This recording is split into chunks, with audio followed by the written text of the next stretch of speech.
오늘 날이 참 좋았는데요. 따뜻하고 완전 봄 같았는데 우리는 오늘 수업을 시작해 보도록 하겠습니다. 자, 오늘은 외계 행성 탐사에 대해서 배울 겁니다. 이 부분은 되게 간단하게 넘어가도 사실 상관은 없는 부분인데 지구과학 1에서 저번 교육과정의 지구과학 1에서 나왔던 부분들이기 때문에 조금 어렵게 문제가 나올 수도 있습니다. 자, 외계 행성 탐사의 어떤 가장 기본적인 세 가지를 얘기를 해드리면요. 일단 제일 첫 번째로는 시선 속도를 이용해서 알아내는 방법이 있습니다. 네, 시선 속도를 이용해서 알아내는 방법이 있고, 그 다음에 두 번째가 식현상과 관련해서 식현상, 그러니까 우리 월식, 일식 할 때 무언가 가려지는 현상 있죠? 네. 그 식현상을 이용해서 알아내는 방법이 있고요. 그 다음에 이제 중력을 이용해서, 그래서 카메라상의 어떤 미세한 중력의 효과, 중력 렌즈 효과를 바탕으로 해서 탐사를 하는 세 가지 방법이 있습니다. 자, 여기서 보면요. 일단은 첫 번째 시선 속도부터 가겠습니다. 자, 시선 속도의 가장 기본적인 어떤 컨셉은요. 도플러 효과입니다. 도플러 효과고요. 우리 스펙트럼에서 했는데 안 하신 친구들도 있을 겁니다. 한 번 더 복습을 해보죠. 자, 도플러 효과는 결국 어떤 관측자가 파장이 나오는 걸 볼 때 전진하느냐 후퇴하느냐에 따라서 파장이 변하는 효과입니다. 네, 그래서 전진하면 청색 편이, 그 다음에 후퇴하면 적색 편이었죠. 그래서 요거를 식으로 조금 더 알아보겠습니다. 자, 식을 보게 되면요. 일단 도플러 효과의 가장 기본적 식은 일단 도플러 효과를 Z라고 얘기를 합니다. 이때 람다 제로, 그러니까 초기 파장이에요. 원래 파장, 초기 파장 분의 델타 람다입니다. 파장의 변화량인데요. 이걸 다시 쓰면 어떻게 됩니까? 마지막, 그러니까 마지막 최종 파장에서 초기 파장을 빼고요. 요렇게, 그러니까 람다 제로분의 람다 F 마이너스 람다 제로, 이게 결국에는 도플러 효과가 됩니다. 자, 그래서 후퇴하는 경우에는 파장이 적색으로, 그러니까 파장이 증가하기 때문에 적색 편의의 경우에는 시선 속도가 어떻게 돼요? 그러니까 지금 도플러 효과는 플러스 마이너스, 이게 더 크니까 플러스죠. 청색 편의는요? 청색 편의는 마이너스를 갖게 됩니다. 요거를 기본 컨셉으로 해서요. 자, 지금 시선 속도를 보면 시선 속도는, 자, 시선 속도 V는 CZ입니다. Z 봤었죠? 도플러 효과입니다. 도플러 효과. 그 다음에 C는 광속입니다. 이거는 3 곱하기 10의 5의 킬로미터에다가 도플러 효과를 얘기를 합니다. 결국 이걸 다시 얘기하면 뭐예요? 요렇게 되겠죠. 그래서 시선 속도 어떻게 됩니까? 시선 속도를 보면은 멀어지면 속도가 플러스로 증가하고, 그 다음에 가까워지면 마이너스로 감소한다 라는 걸 알 수가 있는데, 자, 이게 그럼 어떻게 연결이 되는지 한번 보겠습니다. 자, 일단 우리가 행성을 봐야겠죠. 행성을 봐야 됩니다. 일단 빛을 내는 어떤 별을 일단 볼 겁니다. 별이 이렇게 빙글빙글 돌아요.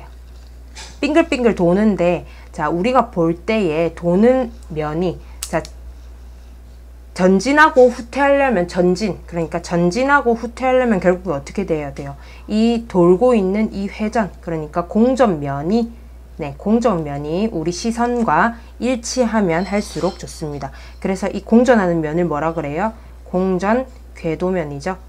공전 궤도면이 지금 우리 시선 방향과 평행하거나 혹은 일치하면 우리가 시선 속도를 이용해서 볼 수가 있습니다. 자, 그러면 이것과 반대되는 말이 뭐예요? 이것과 정반대되는 말이 공전 궤도면이 수직일 경우입니다. 수직일 경우에는 어떻게 돼요? 수직일 경우에는 지금 별이 이런 식으로 우리가 볼 때에는 어떻게 돼요? 위아래로만 움직이기 때문에 도플러 효과랑은 관련이 없습니다. 도플러 효과는 무조건 전진 혹은 후퇴여야 돼요. 여기서는 전진과 후퇴가 없죠. 그렇기 때문에 여기서는 이렇게 공전 궤도면이 수직인 경우에는 우리가 도플러 효과를 이용해서, 그러니까 시선 속도를 이용해서 행성계를 알 수가 없습니다. 자, 이때 보면 도플러 효과에서의 어떤 특징 중에 하나인데요. 별의 질량이 클수록 도플러 효과는 커집니다. 그럼 어떻게 되겠습니까? 도플러 효과가 잘 나타난다는 거는 결국에는 질량이 클 확률이 있다는 거고요. 질량이 크면 클수록 도플러 효과가 더 잘 보이기 때문에 더 바깥의 외계 행성계를 찾을 수 있다라는 얘기가 되게 됩니다. 여기까지가 시선 속도였고요. 이제 한번 식현상 한번 보도록 하겠습니다. 자, 식현상은요, 우리 일식과 월식처럼 가려지는 현상을 이용을 하는 건데요. 자, 이거를 이용을 하기 위해서는 일단 쌍성이 필요합니다. 선생님, 별의 어떤 쌍은 많지 않나요? 많습니다. 별의 90% 정도가 쌍성인데, 태양, 말을 잊지 못하죠. 태양 같은 경우에는 그 솔로성, 그러니까 쌍성이 아닌 별이 두 개가 아니라 단일 행성으로 10% 안에 드는 되게 희귀한 별이에요. 자, 요것도 한번 보겠습니다. 자, 식현상의 어떤 기본적인 컨셉도 뭐냐면 아까 시선 속도에서 얘기했듯이 우리 이 별과 별이 이렇게 돌 때 공전이 비슷해야 돼요.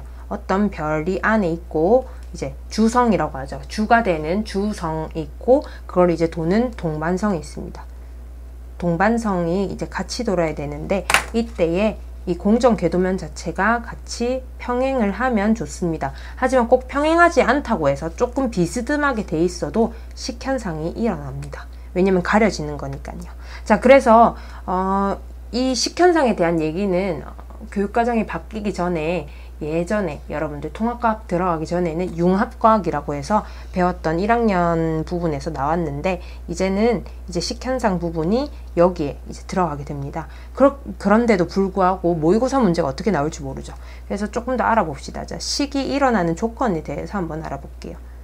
왜냐면 요즘 지구과학의 어떤 컨셉 자체가 예전에는 식 없이 조금 이해하고 그 다음에 정성적인 해석을 했다고 하면 요즘은 조금 수학에 대해서 이 친구들이 되게 좋아하는 것 같아요. 수학 얘기가 많이 나오더라고요. 자, 식이 일어나려면 한번 봅시다. 일단은 이렇게 눈알을 그려주시고요. 주성이 있습니다. 주성은 보통 크게 나옵니다. 주성이 있고 이제 동반성이 있는데 평행하지 않고 시선에 평행하지 않고 약간 비스듬하게 되어 있습니다.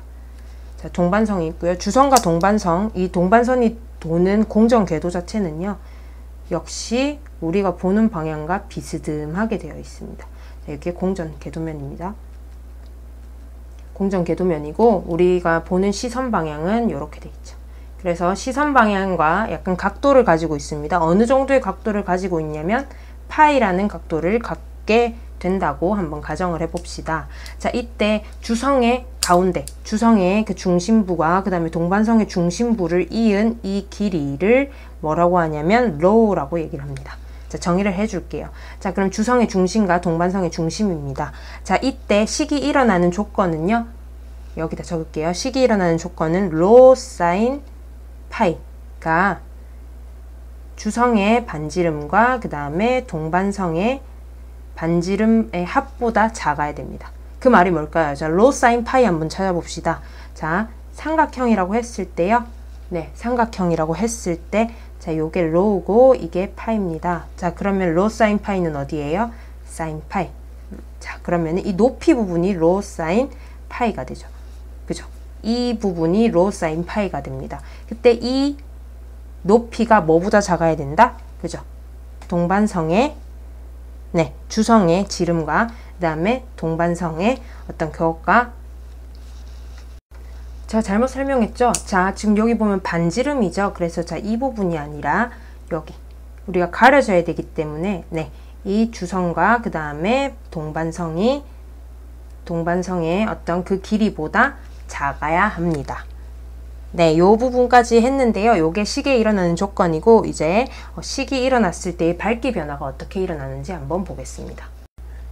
자, 이렇게 지금 주성과 동반성이 있습니다. 서로 겹치지 않을 때 지금 요 부분은 앞으로 지금 동반선이 지나가는 부분이고요. 요 그림은 동반성이 뒤쪽으로 들어가는 부분입니다. 여기서 보면 일단은 두 개의 밝은 별들이 있는데 서로 붙어 있을 때는 밝겠죠? 밝은데 이게 지금 주성 앞으로 오게 되면 어떻게 돼요? 주성의 밝기 중 일부분이 가려지게 되는 거죠. 그래서 반드시 밝기의 감소가 있게 됩니다. 이 부분 같은 경우에는 어떻게 됩니까? 동반성이 한 바퀴 반 바퀴를 돌고 뒤쪽으로 들어가기 때문에 주성의 뒤편으로 가니까 동반성의 밝기 자체가 없어지죠. 그렇죠. 그렇기 때문에 보면 되는데요. 밝기 같은 경우에는 우선 여기 지금 반지름이 큰 반지름이 큰 것과 지금 작은 거의 어떤 동반성과 주성의 관계가 나와 있습니다. 자, 밝기를 보면 일단 두 개가 같이 나와 있는 이 부분, 최대로 밝은 부분이고요. 그런데 지금 작은 별이 앞쪽으로 오면서 가리게 됩니다. 가리게 되면서 네, 밝기가 살짝 감소합니다. 어디까지 감소를 하느냐? 어디까지 감소하겠어요? 이 별 자체가 네, 다 들어온 이 지름까지만큼이 이제 밝기가 감소가 됩니다. 자, 밝기 감소된 상태에서 이 친구가 나올 때까지는 쭉 그걸 유지를 하겠죠. 네, 그러다가 언제부터 다시 밝아집니까? 네, 주성 밖으로 이제 나오는 부분부터 다시 밝아지게 됩니다. 그렇게 해서 쭉 유지를 하다가요, 이제 어떻게 되느냐? 네, 동반성이 뒤로 들어가게 되죠. 뒤로 들어가면 어떻게 돼요? 네, 얘가 가려지게 되니까 보통 동반성이 밝다라고 얘기를 해요. 작은 별이 되게 밝다라고 얘기를 하거든요. 자, 여기서 얘가 뒤로 가요. 뒤로 가니까 되게 밝은 별이 갑자기 사라집니다. 그러니까 네, 이렇게 감소를 합니다. 어디까지 감소를 하느냐? 이 지름만큼 감소를 합니다. 그래서 감소를 해서 쭉 가다가 다시 밝아집니다. 나오면서 다시 밝아지게 되죠. 네, 이런 식으로 가는 게 지금 식현상의 어떤 밝기의 변화입니다. 그래서 여기 보면은 가장 많이 어두워지는 식현상, 그러니까 가장 주된 거라고 해서 이 부분을 주식이라고 얘기를 하고요. 주된 메인 이클립스라 얘기를 하고, 얘 같은 경우에는 네, 부수적이다 해서 부식이라고 얘기를 합니다. 자, 여기서 보면은 자, 이 부분을 지금 1번에 어떤 동반성이 들어간 이 부분을 T1, T2, T3, T4, 그다음에 여기는 T1 프라임, T2 프라임, T3 프라임, T4 프라임 이라고 얘기를 해봅시다. 자, 그러면은 여기서 이제 관련된 식을 한번 살펴보겠습니다. 자, 작은 별의 지름 한번 볼게요. 작은 별의 지름은 지름은 어떻게 됩니까? 자, 우리 보통 거리는 속력 곱하기 시간이었죠. 네, 그래서 한번 보겠습니다. 공전 속도를 V라고 얘기를 했을 때요.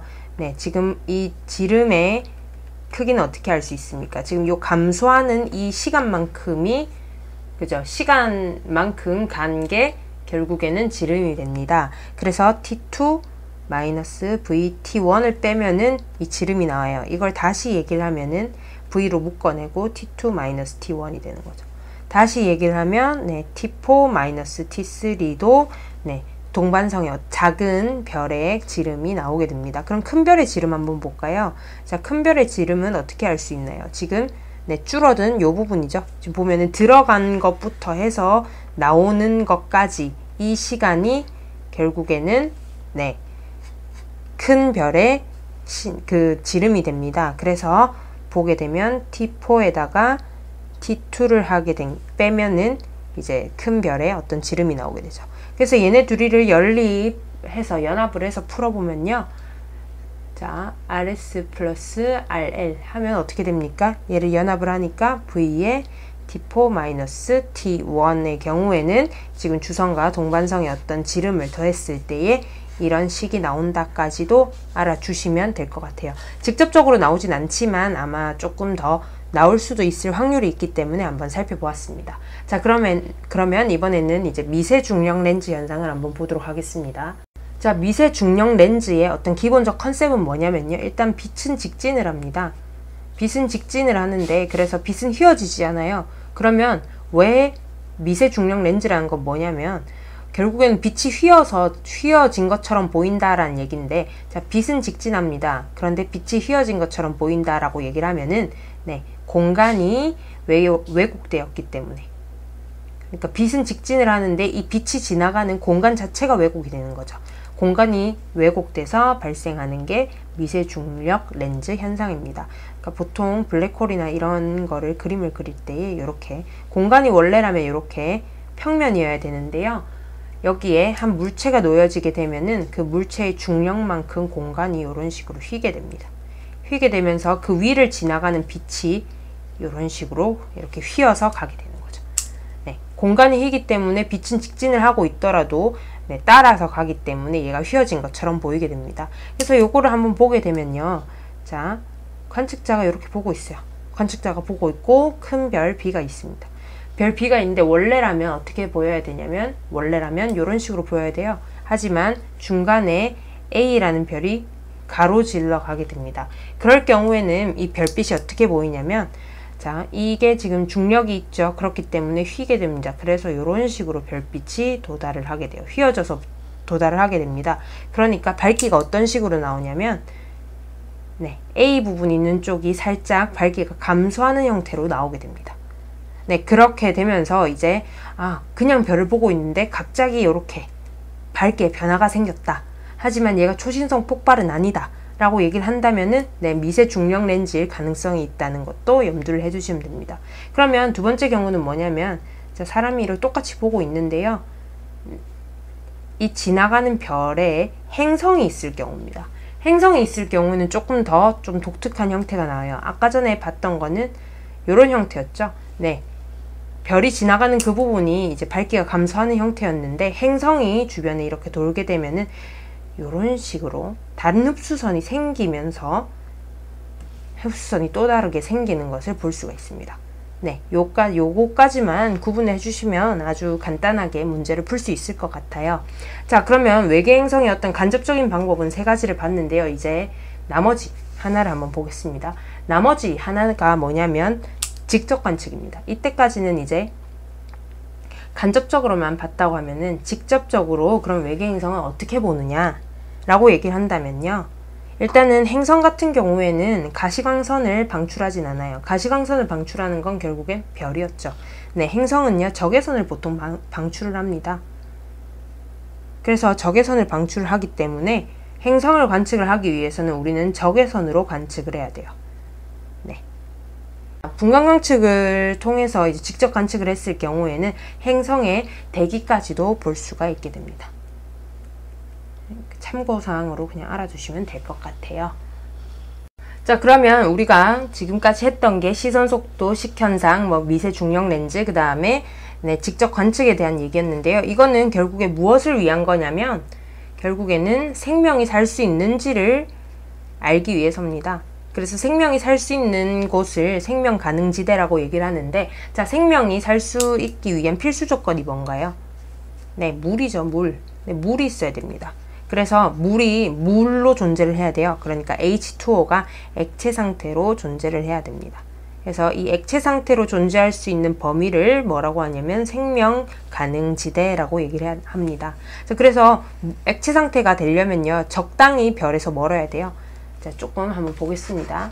자, 이런 식으로 별이 있고요. 별이 있는데 우리 태양계 말고요, 어떤 별 A가 있다고 합시다. 자, 별이 있는데요. 적당히 먼 곳은 이제 물의 어떤 액체 상태로 존재를 하는데, 자, 이 거리보다, 그러니까 이 지금 범위가 뭐냐면 생명 가능지대인 겁니다. 그러면 적당히 멀기 때문에 액체면은 별에서 좀 더 가까운 요 안쪽 범위는 뭐라고 할까요? 네, 어떤 상태로 존재를 할까요? H2O가 네, 수증기 상태로 존재를 하게 됩니다. 왜냐면 더 가까우니까요. 가까우니까. 뜨거우니까 기체 상태로 존재를 하게 되고요.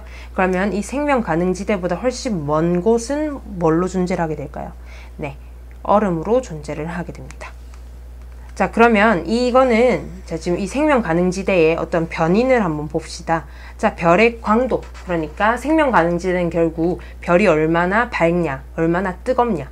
그러니까 물이 그러니까 0도에서 100도 사이의 범위에 어떻게 위치를 할 수 있는지를 보기 위해서는 결국에는 네, 별이죠. 별의 광도에 따라서 좌우가 됩니다. 4πr 제곱에 네, t의 4제곱인데요. 자, 결국에 광도는 뭐였어요? 반지름, 그 다음에 질량과 온도에 비례했었죠. 네, 비례했기 때문에 자, 광도가 증가하면 어떻게 됩니까? 네, 광도가 증가하게 되면 어떻게 되냐면 생명 가능지대의 폭이 넓어집니다. 왜냐면 훨씬 더 이 별이 밝기 때문에 네, 폭이 넓어지죠. 그 다음에 중심별까지의 거리, 적당히 얘가 광도가 크다는 건 온도가 높다는 뜻이니까요. 중심별까지의 거리가 증가하게 됩니다. 네, 여기까지가 우리 지금 외계 행성 탐사에 관한 얘기였는데요. 자, 지금 생명 가능지대 범위의 얘기는 그래서 기출문제들을 여러분들이 풀어보면서 좀 감을 잡아주시면 될 것 같아요. 이 부분은 어렵게 나오진 않을 겁니다. 네, 다음 시간에는